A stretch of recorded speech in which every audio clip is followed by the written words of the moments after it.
మన ప్రభు అయిన యేసుక్రీస్తు నామములో మీకు నా హృదయపూర్వకమైన వందనాలు.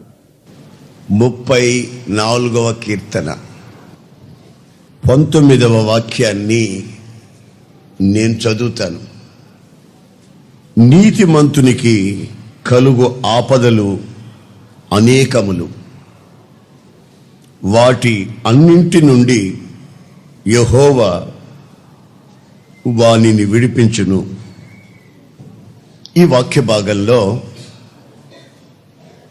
నీతిగా జీవించే వాళ్ళకి, నీతిని అనుసరించే వాళ్ళకి, నీతిమంతులుగా తీర్చబడిన వాళ్ళకి ఆపదలు అనేకం వస్తాయట. చాలామంది అనుకుంటారు మనం నీతిగా బ్రతికితే ఈ కష్టాలు, ఈ బాధలు, ఈ సమస్యలు, ఈ నిందలు ఏమి ఉండవని అనుకుంటారు. మీరు అనుకోవడం చాలా తప్పు. బైబిల్ ఏమంటుందంటే, నువ్వు ఎంత నీతిగా జీవించాలని అనుకుంటావో అన్ని ఆపదలు నీకు వస్తాయి. భయపడకండి. తర్వాత వాక్యం ఏమంటుందో తెలుసా? వాటన్నింటి నుండి యెహోవా వానిని విడిపిస్తాడు. ఎన్ని ఆపదలు వచ్చినా ఆ ఆపదల్లో మనం నశించిపోం. కానీ ప్రతి ఆపదలో ఆయన మనల్ని విడిపిస్తాడు. ప్రతి ఆపదలో మనకు చక్కటి పాఠాన్ని ప్రభు నేర్పిస్తాడు. మనం ఎందుకు నేర్చుకోవాలి పాఠాలంటే, క్రొత్త వాళ్ళకి మనం నేర్పించేదాని కొరకు మనం నేర్చుకుని అనుభవించిన వాళ్ళమై ఉండాలి. అందుకని మనల్ని స్థిరపరిచేటట్లు మనం నీతిని అనుసరిస్తే, నీతిని వెంబడిస్తే, నీతిమంతులుగా తీర్చబడితే మనకు అనేక ఆపదలు వస్తాయి. పొరపాటుని మీరు అనుకోవద్దు, మనకు ఏమి రావు, భక్తులం అయిపోయాం కదా, ఇంతకు ముందైతే వచ్చేయి, ఇప్పుడు ఏమి రావని మీరు అనుకోవద్దు. వస్తాయి. కానీ ప్రతి విషయంలో నువ్వు తప్పించబడతావు. ఎందుకంటే దేవుని హస్తం నీ మీద ఉంటుంది. అసలు నీతిమంతులు ఎవరు?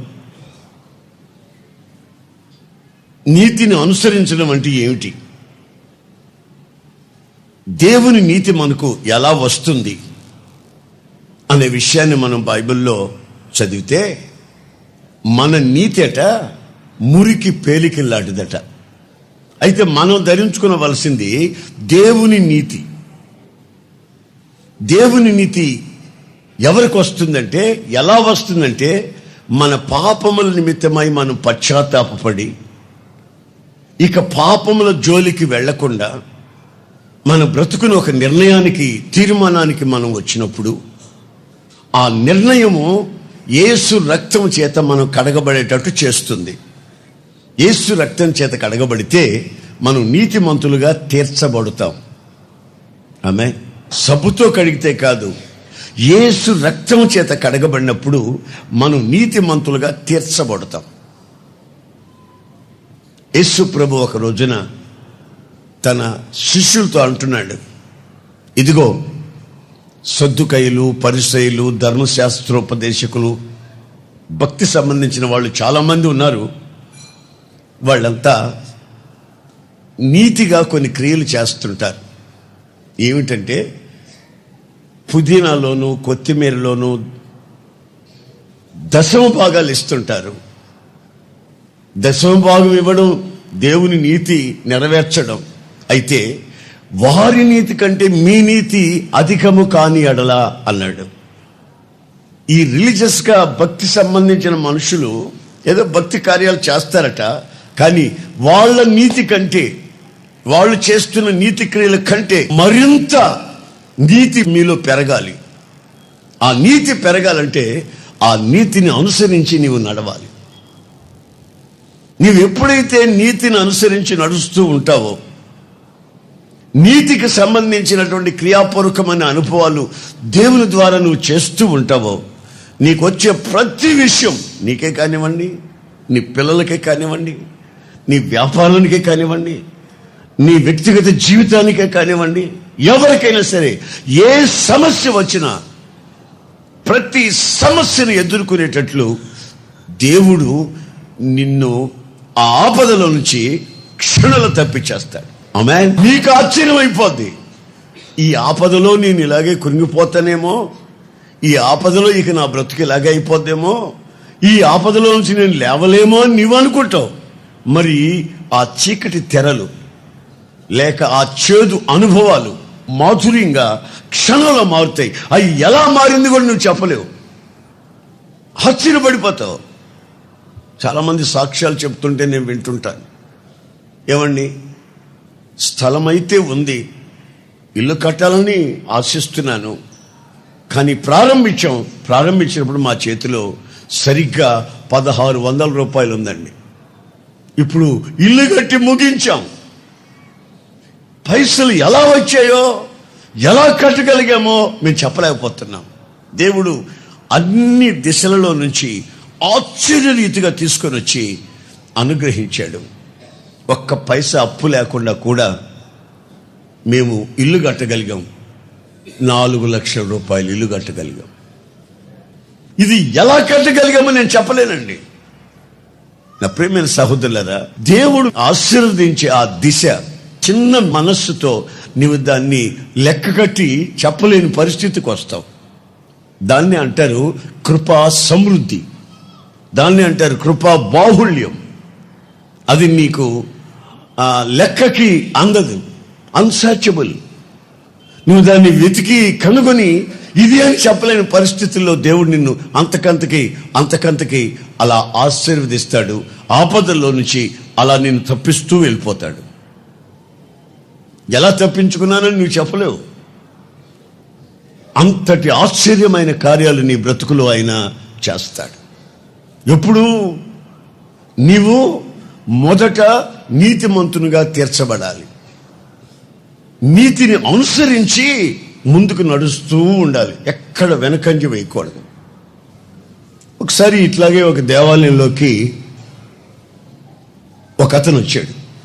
భక్తి గల మనస్సు కలిగిన వాడు. ప్రార్థన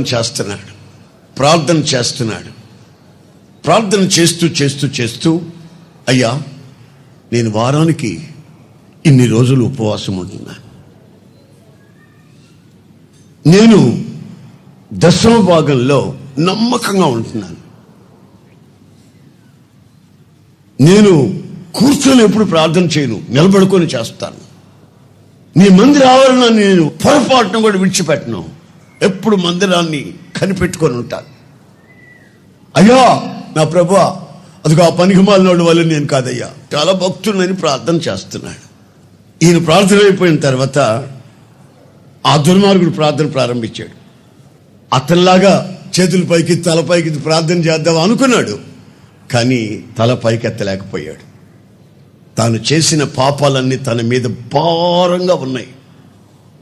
తల ఇలాగా నేలకేసి చూస్తూ, అయ్యా పాపినైనా నన్ను కరుణించయ్యా అని వంగిపోతూ గుండెలు బాదుకుంటూ ఏడుస్తున్నాడు. పాపినైనా నన్ను కరుణించని ఒక్క చిన్న మాట అన్నాడండి. వెంటనే యేసు ప్రభు ఏం చెప్తున్నాడు తెలుసా? ఇతను నీతిమంతుడిగా తీర్చబడ్డాడు. వారానికి 3 రోజులు ఉపవాస ప్రార్థనలు చేశాడు, ఆదివారం ఆరాధనకు మానడు, 10వ భాగాలు ఇస్తాడు, చాలా భక్తుడు. కానీ ఇతను నీతిమంతునిగా తీర్చబడ్డాడు అన్నాడు. ఆ మాట చదివినప్పుడు నాకు ఆశ్చర్యం అనిపించింది. ప్రభువు యొక్క మనస్సు, ప్రభు యొక్క దృష్టి ఎవరి మీద ఉంటుంది? నీతిని అనుసరించే వాళ్ళ మీద. వేషధారణగా అందరూ మమ్మల్ని చూడాలి, అందరికీ మేము కనబడాలి అని కాదు, వేషధారణగా ఉంటారే అలాంటి వాళ్ళని ఆయన కనిపెట్టి ఉంటాడు. వాళ్ళు నడుస్తున్న నడక నీతిని అనుసరించి నడిచిన నడక కాదు. కానుకివ్వడం నీతే, ఆరాధనకు రావడం నీతే, ఏమంటే 10వ భాగం ఇవ్వడం దేవుని నీతిని అనుభవించినట్లు. కానీ ఆ దుర్మార్గుడిలాగా నేను కాదని అన్నాడే, అతనికి పోల్చి మాట్లాడాడే, అప్పుడు అతని నీతి మురికి పేలికలాగా అయిపోయింది. పాపినైనా నన్ను కరుణించు, నీ వైపు నా తల ఎత్తలేకపోతున్నాను, పాపంతో నేను కృంగిపోతున్నాను, నా నడుం విరిగిపోయిందయ్యా అని కన్నీళ్లు పెట్టి ఏడుస్తుంటే ఆ ప్రార్థన విని అతన్ని యేసయ్య రక్తం చేత కడిగి శుద్ధి చేసి పవిత్రపరిచాడు గనుక అతను నీతిమంతునిగా తీర్చబడ్డాడు. గనుక మీ బ్రతుకులో మీరు నీతిమంతులుగా తీర్చబడాలి. అలా తీర్చబడిన మీరు వాళ్ళతో వీళ్ళతో పోల్చుకోకూడదు.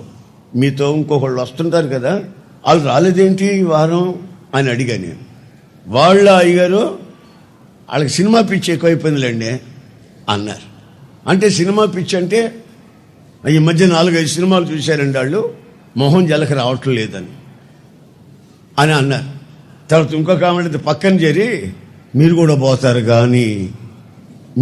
పోతారుగా సినిమా కానీ పక్కన ఆమె అనింది ఈయనంటది వాళ్ళు 4 పోయారు, నేను 1గా పోయేది, వాళ్ళలాగా 4 చూస్తానా అంటుంది. ఎందుకంటే వాళ్ళతో ఈమె పోల్చుకొని ఈమె భక్తురాలైంది. వాళ్ళు 4 అంటే ఈమె 1 అది పిల్లలు గొడవ చేస్తుంటే వాళ్ళ కొరకు పోతానండి నేను సినిమాకి, వాళ్ళకి చూపించేదానికి అంటది ఈమె భక్తురాలు, ఆమె భక్తురాలే, ఆమె 4 ఈమె 1. ఈమె ఎంతసేపటికి ఆమెను పోల్చుకుంటుంది. మనం ఎవరిని పోల్చుకోవాలో తెలుసండి, యేసయ్యని పోల్చుకోవాలా. ప్రభువా నన్ను పరిశుద్ధపరచయ్యా, ప్రభువా నీ జ్ఞానం నాకు ఇవ్వయ్యా, అయ్యా నా చూపులు దెబ్బతింటున్నాయా, నా ఆలోచనలు పాడైపోతున్నాయి బాబు అయ్యా అని యేసయ్య ముందు నిలబడాలి మనం.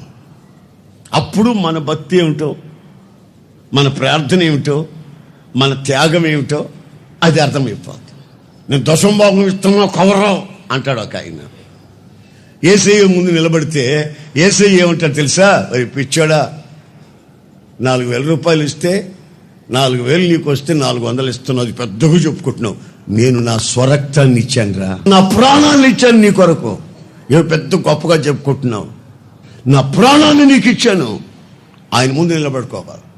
అప్పుడు ఏమవుతుందంటే దేవుడు నేను నీతిమంతుడుగా ఆయన రక్తం చేత తీర్చిదిద్దినప్పుడు నీ నీతి మురికి పేలికల్లాగా మారిపోతావు. నువ్వు నీతిమంతుడువై నీతిని అనుసరించి నడుస్తున్నంత వరకు నీకొచ్చే ఆపదలు అనేక ఆపదలే అయినా ప్రతి ఆపద నుంచి నిన్ను తప్పించుటకు ఆయన సిద్ధంగా ఉన్నాడు. దేవునికి స్తోత్రం. Praise the lord. నీతిని అనుసరించి నడవడం ఏమిటి అని అన్నప్పుడు నాకు ఒక వాక్యం గుర్తొచ్చింది. ఆదికాండం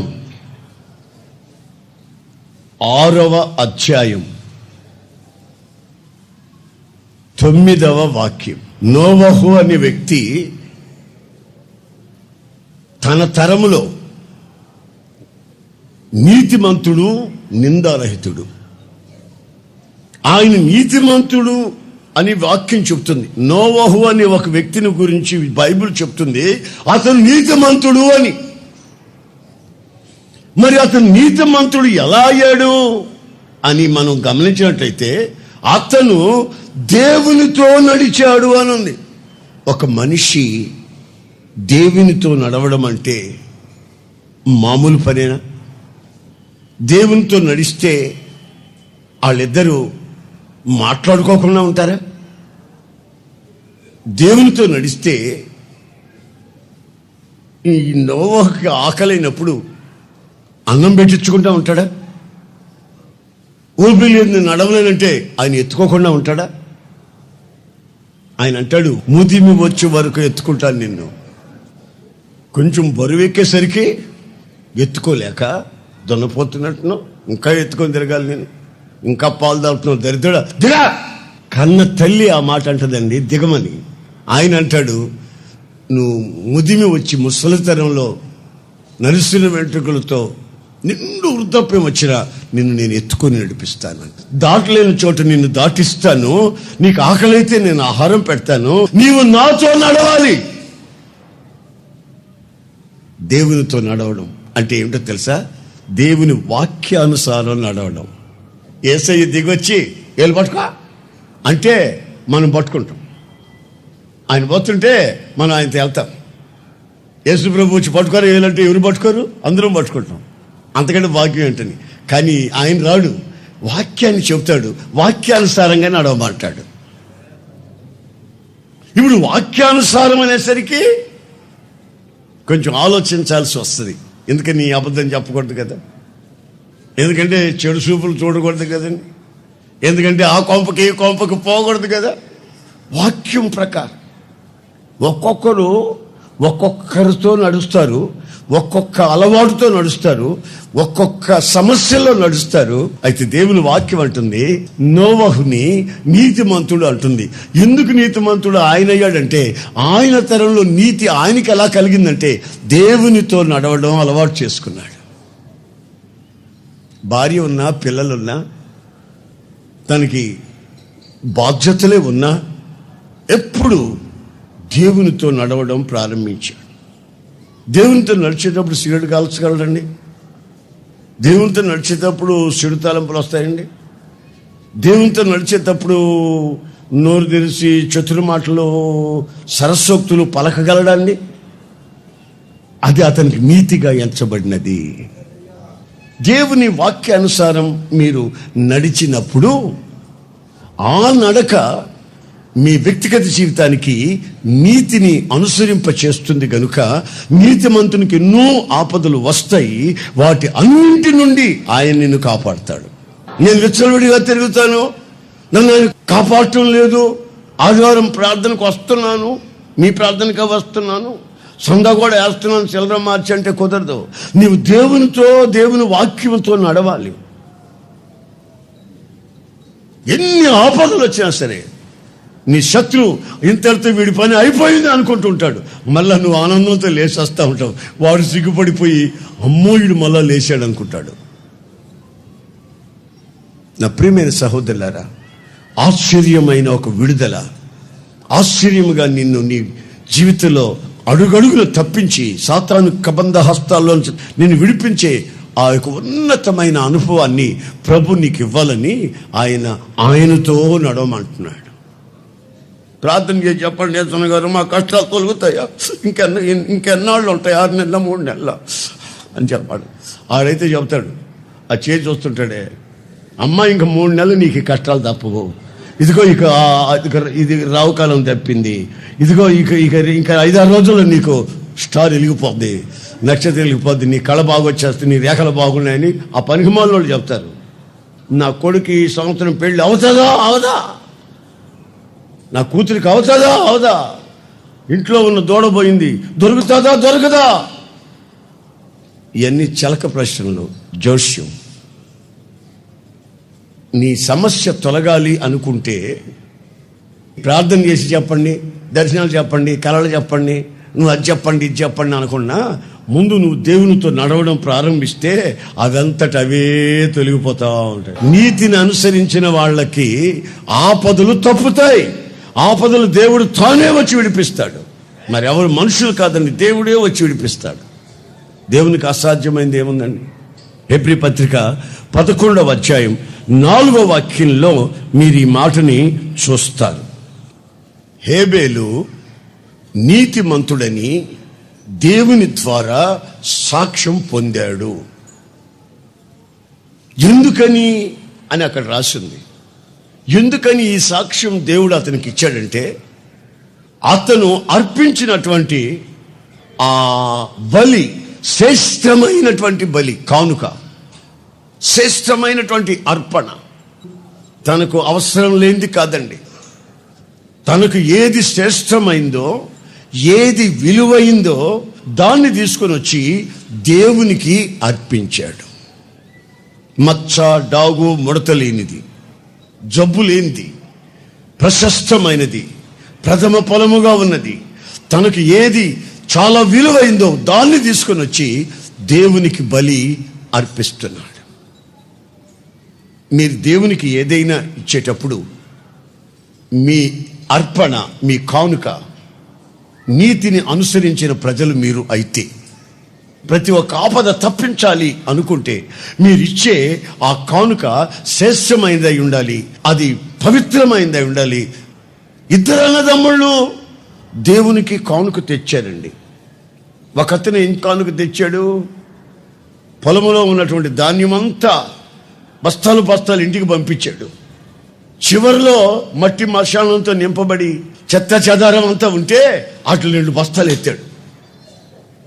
అన్నయ్య దేవుడికి రా, దేవుడి కంటే ఎక్కువేముందా అని దేవుని సన్నిధికి తెచ్చాడు. ఇది చెత్త చెదారం ఉన్నటువంటి తాళు గింజలు ఉన్నటువంటి ధాన్యాన్ని తీసుకొచ్చాడు. బాగా ఉన్నటువంటి గట్టి గింజలంతా ఇంటికి పంపించుకున్నాడు. ఇతను మందలోకి పోయి మచ్చ డాగు లేనిది, ప్రశస్తమైనది, యంగా ఉన్నది, యవ్వనంలో ఉన్నది, మంచి బలమైంది, క్రొవ్వింది, దేవుని కంటే ఎక్కువైంది, అన్నిట్లో శ్రేష్టమైన దాన్ని ఏరుకొని వచ్చి దేవునికి బలిచ్చాడు. దేవుడు చూశాడు ఒకసారి, వీళ్ళిద్దరు కానుక, 2 అన్నదమ్ముళ్లే, ఒక రక్తాన్ని పంచుకొని పుట్టిన వాళ్లే, ఇద్దరికి కానుక ఇవ్వాలని ఉంది, 2 మనసులో కానుక ఇవ్వాలని ఉంది, దేవునికి ఏదైనా ఇవ్వాలని ఉంది. కానీ నీవు ఆ కానుక ఎలా ఇచ్చావని గుర్తుపడుతున్నాడు. ఎలా ఇచ్చావు కానుక? ఒకడేమో 1 బస్తా ఇస్తే సరిపోయేది, 10 బస్తాలు బండే, 1 బస్తా ఇస్తే సరిపోయేది. దేవుడి కంటే ఎక్కువ 2 ఇస్తాను నేను అంటున్నాడు. అయితే ఆ ఇచ్చినవి గట్టి గింజలు కాదు, అంత చెత్త చెదారం మట్టి మశానంతో ఉన్నటువంటి తాళు గింజలు తీసుకొచ్చాడు. అతను ఒకటే తెచ్చాడు, శ్రేష్టమైన బలి ఇచ్చాడు. విశ్వాసమును బట్టి హేబేలు గురించి దేవుడు మాట్లాడేటప్పుడు, హేబేలు నీతిమంతుడు, నీతిని అనుసరించి నడిచేవాడు, అతని బలిని నేను అంగీకరించాను అన్నాడు.